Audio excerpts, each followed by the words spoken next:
السلام علیکم ورحمۃ اللہ وبرکاتہ۔ اعوذ باللہ من الشیطان الرجیم، بسم اللہ الرحمن الرحیم۔ رب اشرح لی صدری ویسر لی امری واحلل عقدۃ من لسانی یفقہوا قولی رب زدنی علما اللہم فقہنا فی الدین۔ قتل مومن کو اگر ایک لفظ میں ڈیفائن کیا جائے تو ہم اس کو کیا کہیں گے؟ ناحق خون۔ تو اس سرزمین پر جو سب سے پہلا قتل ہوا تھا وہ بھی قتل ناحق تھا۔ حابیل اور قابیل حضرت آدم علیہ السلام کی اولاد میں سے تھے، اور یہ جو قتل ہوا تھا زمین پر سب سے پہلا قتل، یہ قتل ناحق تھا، اور یہ گناہ کبیرہ ہے۔ قرآن اور احادیث سے معلوم ہوتا ہے کہ مومن کو قتل کرنا ان گناہوں میں سے ایک ہے جو کبیرہ گناہ کہلاتے ہیں۔ حقوق اللہ میں خلل ڈالنے والا پہلا جرم شرک ہے، اور حقوق العباد میں خلل ڈالنے والا سب سے بڑا جرم قتل مومن ہے۔ خالق اور جان کی حرمت ناحق قتل پر، یہاں پہ ناحق قتل کی بات ہو رہی ہے، قصدن یعنی کسی کو جان بوجھ کے قتل کرنا، قتل خطا کی بات نہیں ہو رہی۔ ایک ماں اپنے فرما بردار اور پیارے بچے کو ذرا سی تکلیف میں بھی نہیں دیکھ سکتی۔ جو بچہ والدین کا فرما بردار ہوتا ہے نا، تو اس بچے سے باقی بچوں کی نسبت زیادہ پیار ہوتا ہے، اس کی طرف زیادہ رجحان ہو جاتا ہے، تو اس کی ذرا سی تکلیف بھی برداشت نہیں ہوتی۔ تو اللہ سبحانہ و تعالیٰ تو اپنے بندوں سے کتنا پیار کرتے ہیں، 70 ماؤں سے بھی زیادہ پیار کرنے والے ہیں۔ تو بھلا وہ اپنی تخلیق کی ہوئی اس جان کو ناحق قتل ہوتے ہوئے کیسے دیکھ سکتے ہیں؟ اور جان بھی وہ جو اس کی فرما بردار ہو، مومن ہو، اس پر ایمان لا چکی ہو۔ تو در حقیقت ایسا کرنے والا، یعنی قصدن کسی کو جان بوجھ کر کسی کو قتل کرنے والا، اللہ رب العزت کے غضب کو بھڑکاتا ہے اور اس کی طرف سے سخت ترین سزا کا مستحق ٹھہرتا ہے، جیسا کہ سورۃ النساء آیت 93 میں بھی اللہ سبحانہ و تعالیٰ کیا فرماتے ہیں؟ وَمَن يَقْتُلْ مُؤْمِنًا مُتَعَمِّدًا فَجَزَاؤُهُ جَهَنَّمُ خَالِدًا فِيهَا وَغَضِبَ اللَّهُ عَلَيْهِ وَلَعَنَهُ وَأَعَدَّ لَهُ عَذَابًا عَظِيمًا۔ اور جس نے کسی مومن کو جان بوجھ کر قتل کیا تو اس کی سزا جہنم ہے، جس میں وہ ہمیشہ رہے گا، اس پر اللہ کا غضب اور لعنت ہے، اور اللہ نے اس کے لیے بڑا عذاب تیار کر رکھا ہے۔ یہاں پر قصاص یا دیت کی بات نہیں ہو رہی، یہاں پر صرف اس کے گناہ اور وعید کا ذکر ہے۔ تو اللہ سبحانہ و تعالیٰ اس آیت میں کسی مومن کو جان بوجھ کر قتل کرنے کی کیا سزا بتا رہے ہیں کہ اس کی سزا جہنم ہے، جس میں وہ ہمیشہ رہے گا، اور اس پر اللہ کا غضب ہے، لعنت، اور اس کے لیے بڑا عذاب تیار کر رکھا ہے۔ اتنی سخت سزائیں یکجا ذکر کرنے سے کس بات کا اندازہ ہو رہا ہے؟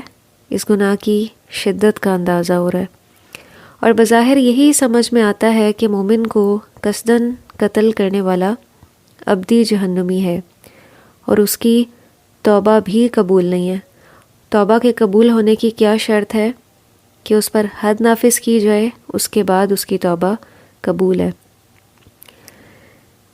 ابن عباس رضی اللہ عنہ کا بھی یہی رجحان ہے، مگر اکثر سلف اس کی توبہ قبول ہونے کے قائل ہیں، کیونکہ شرک باللہ سے بڑا کوئی گناہ نہیں ہے۔ وہ توبہ سے معاف ہو سکتا ہے تو یہ بھی معاف ہو سکتا ہے۔ ان اللہ لا یغفر ان یشرک بہ ویغفر ما دون ذلک لمن یشاء۔ بے شک اللہ تعالیٰ اس بات کو نہیں بخشے گا کہ اس کا شریک بنایا جائے، اور بخش دے گا جو اس کے علاوہ ہے جسے چاہے گا۔ بعض اہل سلف کیا ہے کہ اس گناہ کی توبہ کے بھی قائل ہیں۔ وہ کس سے دلیل لیتے ہیں؟ کہ بنی اسرائیل کا وہ شخص جس نے 100 قتل کیے تھے اور وہ سب قصدن تھے، جان بوجھ کر، تو اس کی بھی توبہ اللہ تعالیٰ نے قبول فرما لی تھی۔ تو اسی سے بعض اہل علم استدلال کرتے ہیں کہ اس گناہ کی بھی توبہ اللہ سبحانہ و تعالیٰ قبول فرما لیتے ہیں۔ اللہ کی رحمت سے نا امید اور مایوس نہیں ہونا چاہیے۔ لا تقنطوا من رحمت اللہ ان اللہ یغفر الذنوب جميعا، بے شک اللہ تعالیٰ تو تمام گناہوں کو معاف فرما دیتے ہیں۔ اللہ کی رحمت بہت وسیع ہے، بہت بڑی ہے۔ اللہ کی رحمت سے کبھی نا امید نہیں ہونا چاہیے۔ تو اگر کسی سے قصداً قتل ہو جائے تو توبہ کا دروازہ بھی کھلا ہے۔ اللہ کے حضور عاجزی اور انکساری کے ساتھ جو بھی اپنے گناہوں کی توبہ کرے گا تو اللہ سے امید ہے کہ اللہ سبحانہ و تعالیٰ اس کو معاف فرما دیں گے۔ لیکن بہرحال اس گناہ کی جو شدت ہے اور جو اس کی سزا ہے اس سے یہ اندازہ ہوتا ہے کہ یہ بہت بڑا گناہ ہے، اور ان گناہوں میں سے ہے جن پر اللہ تعالیٰ نے حد نافذ کی ہے۔ کچھ گناہ ایسے ہیں کہ جو گناہ کبیرہ ہیں اور ان پہ اللہ تعالیٰ نے حد نافذ کی ہے، وہ حد نافذ کرنے کے بعد وہ گناہ معاف ہوتے ہیں۔ تو ان گناہوں سے بچنا چاہیے۔ یہاں پر تو ناحق کسی کو قتل کرنے کی بات ہو رہی تھی، تو کیا حق کے ساتھ کسی کو قتل کیا جا سکتا ہے؟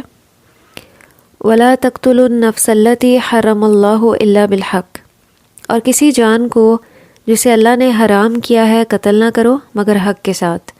تو یہاں سے کیا پتہ چل رہا ہے کہ حق کے ساتھ کسی کو قتل کرنا جائز ہے۔ لیکن کس کو؟ انہ من قتل نفسا بغیر نفس او فساد فی الارض فکأنما قتل الناس جمیعا، سورۃ المائدہ آیت 32۔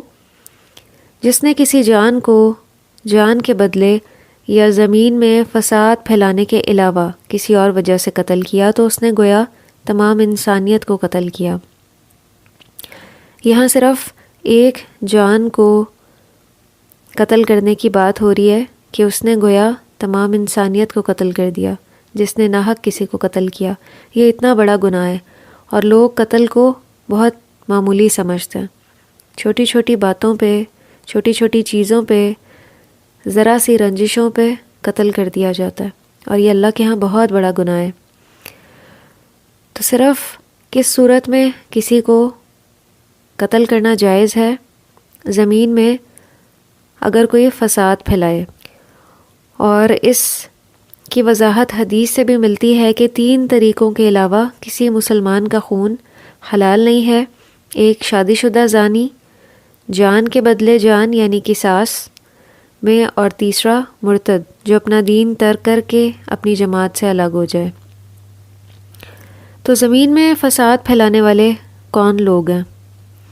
جو لوگوں پر قاتلانہ حملے کر کے لوٹ مار کریں، اور وہ شخص بھی اس میں آ جاتا ہے جو کلمہ گو ہو مگر قرآن، رسالت اور موت کے بعد دوبارہ زندہ ہونے کا منکر ہو، جادوگر، گستاخ رسول، نماز کا تارک، وہ جو منکر ہو نماز کا، یا تحقیر کے طور پر 5 نمازیں ترک کرنے والا ہو، وہ بھی اس میں شامل ہے۔ یہ تمام کیا ہیں؟ کفریہ امور ہیں۔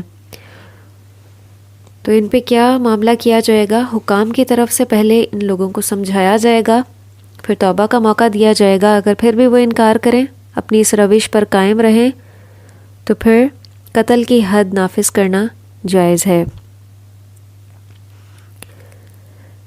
جیسے سورۃ المائدہ آیت 33، پچھلی جو آیت ذکر کی اس سے اگلی آیت میں انہی لوگوں کا ذکر ہے، ان کی سزا جو اللہ اور اس کے رسول صلی اللہ علیہ وسلم کے ساتھ محاربت کرتے ہیں۔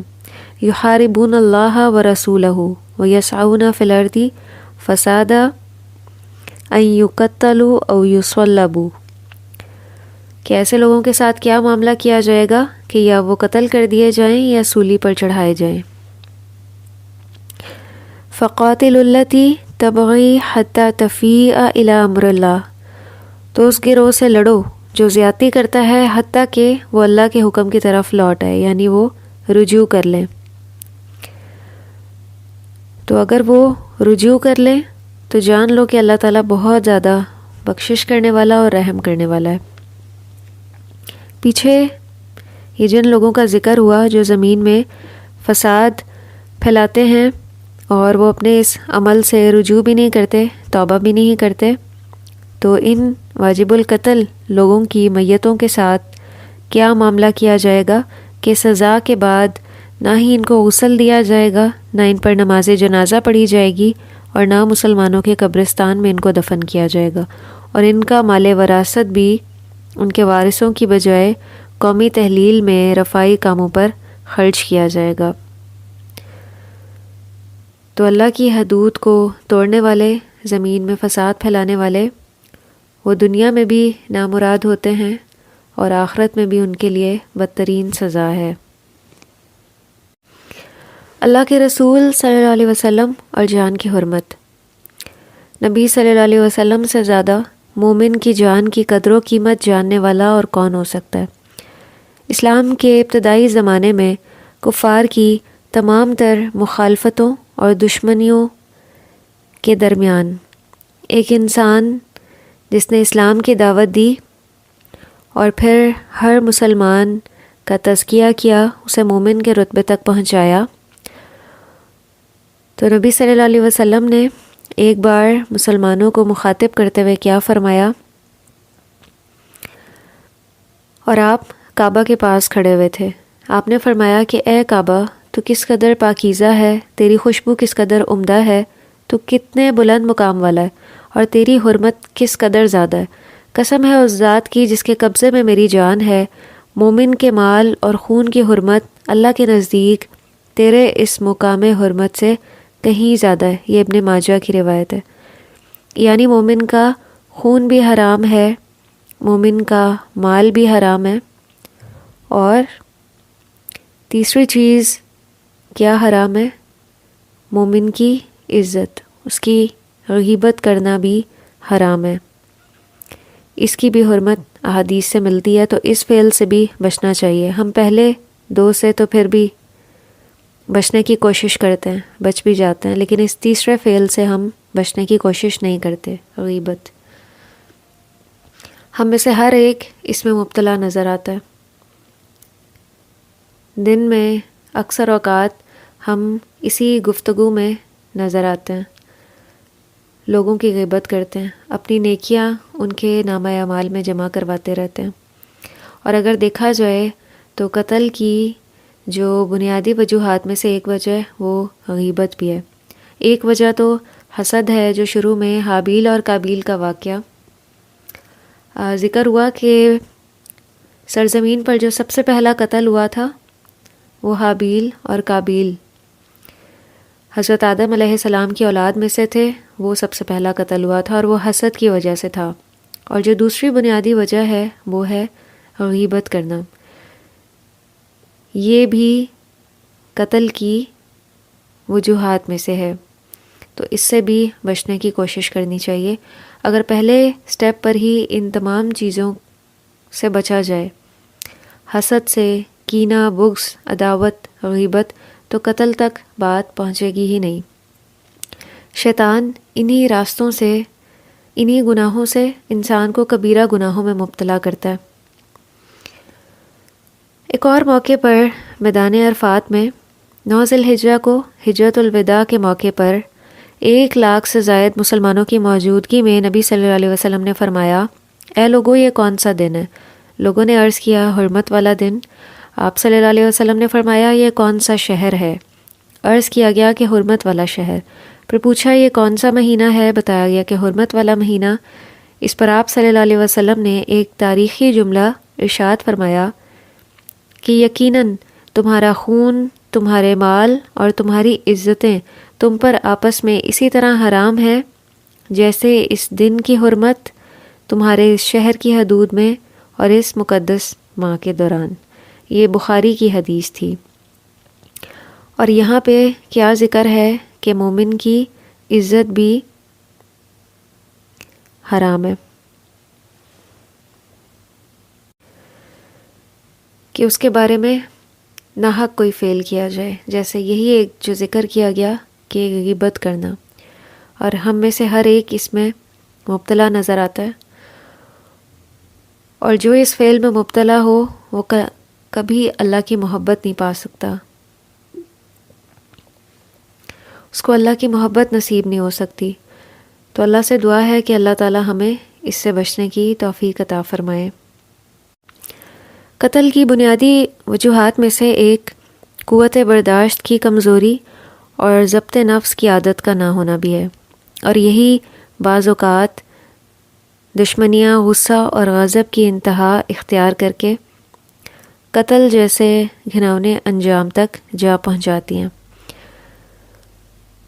اور اسی لیے اسلام باہمی اختلافات کو دور کرتا ہے، اور جو چھوٹی چھوٹی رنجشیں ہیں جن کی وجہ سے دشمنیاں جنم لیتی ہیں، اسلام ان کو پروموٹ نہیں کرتا، اسلام فرقہ واریت کو پروموٹ نہیں کرتا۔ کوئی بھی ایسا فعل جس کی وجہ سے معاشرے میں قتل و غارت کو فروغ ملے، اسلام ان تمام چیزوں کی مخالفت کرتا ہے،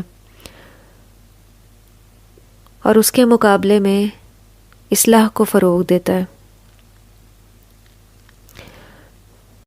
مسجدیں اصلاح کی جگہ ہیں، جہاں پر اللہ کی عبادت کی جاتی ہے، حمد اور تسبیح کی جاتی ہے، اور مسجدوں پر بھی کئی بار قاتلانہ حملے کر دیے جاتے ہیں۔ تو یہ اللہ کو کس قدر ناراض کرنے والا جرم ہے کہ انسان اشرف المخلوقات ہے، اور مسجد زمین پر اللہ کا گھر ہے، اور ایسے پاکیزہ اور حرمت والے گھروں میں ایسے ناپاک عزائم۔ ابو ہریرہ کہتے ہیں کہ میں نے نبی صلی اللہ علیہ وسلم کو یہ فرماتے ہوئے سنا، ایسا ہوا کہ ایک نبی کو ایک چیونٹی نے کاٹ کھایا، تو ان کے حکم پر چیونٹیوں کا سارا جتھا جلا دیا گیا۔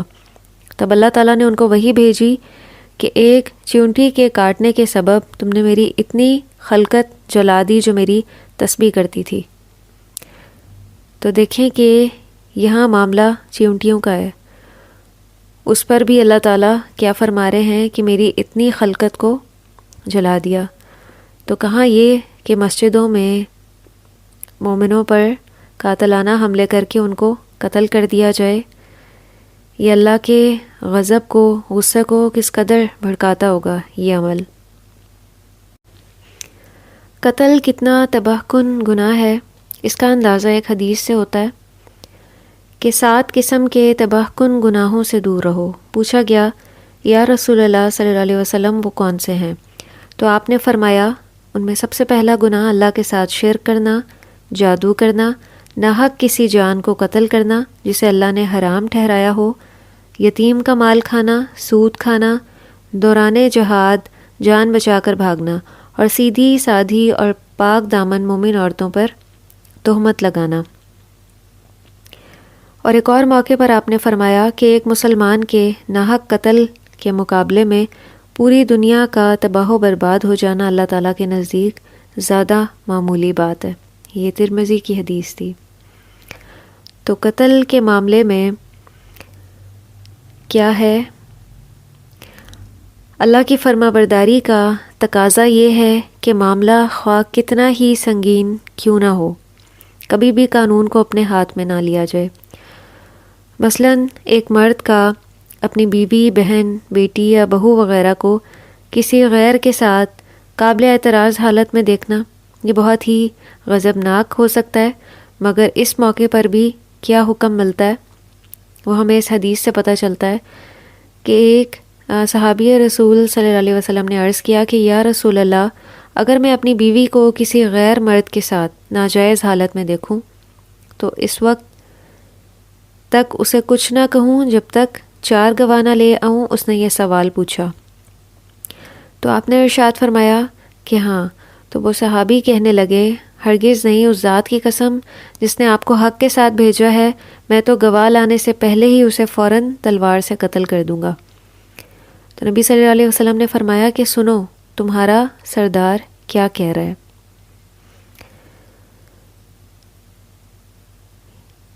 کہ تم واقعی بہت غیرت مند ہو، لیکن میں اس سے بھی زیادہ غیرت مند ہوں، اور اللہ تعالیٰ مجھ سے بھی زیادہ غیرت مند ہے، اور یہ اللہ کا حکم ہے۔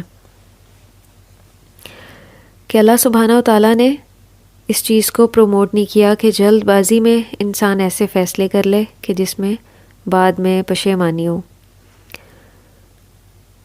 اور کئی بار ایسا بھی ہوتا ہے کہ غلط فہمی اور محض شکوک و شبہات کی بنیاد پر سرزد ہونے والے بہت سے ایسے جرائم پیدا ہو جاتے ہیں جس پر صرف پچھتاوا باقی رہ جاتا ہے، اور وہ صرف جلد بازی کے نتیجے میں ہوتا ہے، اور تمام زندگی پھر ان کا پچھتاوا رہتا ہے. تو اسلام ایسے ہی تمام جرائم کا سدباب چاہتا ہے. قتل میں اگر ایک شخص ملوث ہے یا ایک سے زیادہ یا کچھ لوگوں کی محض نیت اور ارادہ شامل ہے، تو کیا ہے کہ ان سب کا گناہ اور وبال آپس میں تقسیم ہو کر بھی ہلکا نہ ہوگا، بلکہ ہر ایک کو الگ الگ اس کی جزا اور سزا دی جائے گی، اور ان کو جہنم میں جھونکے جانے کی سزا بتائی گئی ہے. نبی صلی اللہ علیہ وسلم نے فرمایا کہ اگر زمین اور آسمان کے تمام بسنے والے ایک مومن کے قتل یعنی خون میں شریک ہو جائیں تو اللہ تعالیٰ ان سب کو اوندھے منہ جہنم میں دھکیل دیں گے، یعنی ان سب کو سزا دی جائے گی.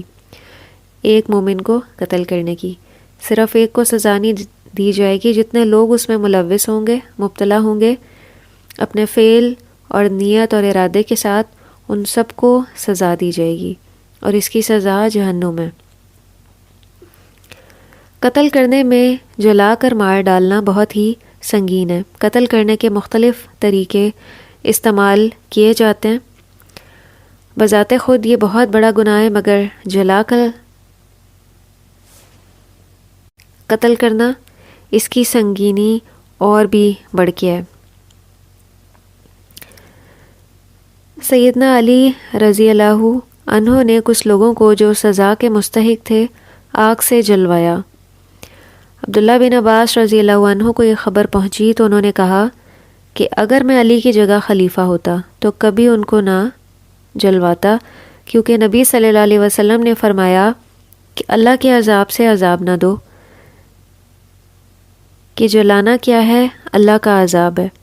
البتہ میں سزا میں قتل کروا ڈالتا، جیسا کہ آپ صلی اللہ علیہ وسلم فرماتے تھے کہ جو اپنا دین بدل ڈالے یعنی مرتد ہو جائے اس کو مار ڈالو. یہ بخاری کی حدیث ہے. تو یہ طریقہ نبی صلی اللہ علیہ وسلم نے بتایا ہے کہ حق کے ساتھ کسی کو قتل کرنے میں کون سا طریقہ اختیار کیا جائے گا. اسلام دشمن کو قتل کرنے کے آداب بھی سکھاتا ہے. نبی صلی اللہ علیہ وسلم نے فرمایا ایمان والے ضرورت پڑے تو اللہ کے دشمنوں کو قتل کرنے میں سب سے بہتر طریقہ اپناتے ہیں. سنن نبی داؤد کی یہ روایت تھی. اس کی وضاحت یوں ہے کہ نبی صلی اللہ علیہ وسلم کسی کو امیر لشکر مقرر کر کے روانہ کرتے تو اسے اس کی ذات اور مسلمانوں کے بارے میں اچھی وصیتیں فرماتے. مثلاً کون کون سی نصیحتیں؟ ضعیفوں، بوڑھوں، چھوٹے بچوں اور عورتوں کو قتل نہ کیا جائے، دشمن کو آگ میں نہ جلایا جائے، اور دشمن مقتولوں کا مسلح یعنی اعضاء کو کاٹنا، ان تمام سے بھی منع کیا جاتا.